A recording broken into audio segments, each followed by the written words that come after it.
In the heart of Meru town, along one of the busy streets you easily spot a man stationed by the roadside with what appears to be his tools of trade.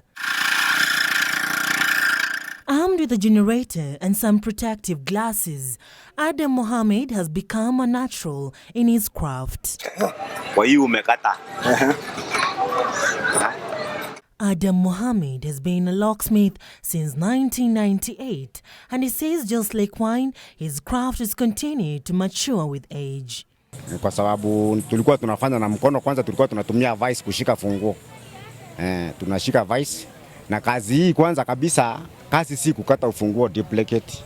Kazi ni kutengeneza kitu ile imeharibika kama hii imetupa funguo.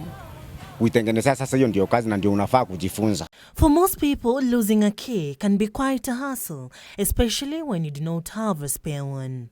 That's where Adam comes in. Adam says his inability to continue with his studies did not deter him from succeeding in life.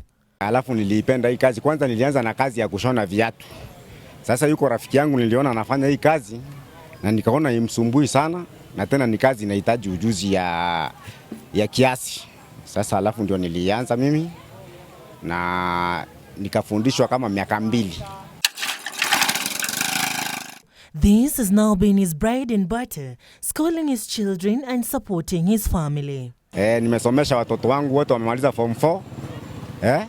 Na wakokosi, wengine wakokosi saa hii, na hii kazi tu ndio imewafikisha hapo. Kwa hivyo ningeomba wale vijana wale wa sasa wamemaliza masomo wajifunze kazi hizi za jua kali. His work is hailed and praised by all and sundry. Namletangia hata stamp na nitengenezea. Kama inamletea saa hii, anatengeneza mzuri sana. Na siye kuona ikiwa na makosa, hata funguo namletangia sagu, sa nyumba, sa masto. Juu kazi yake niliona ni kazi nzuri, na hiyo mashini yako naye ikikata haiwezi kuharibu. Ni mashini inakata funguo vile inavyotakikana. Na ukienda haikuletei taabu wakati unafanya nayo kazi kwa gari. Adam is now urging parents not to limit the ability of the children and is challenging young people to embrace not just white-collar jobs but all jobs. Kijana wangu alikuwa na kipawa ya kutengeneza mambo ya wiring ya gari.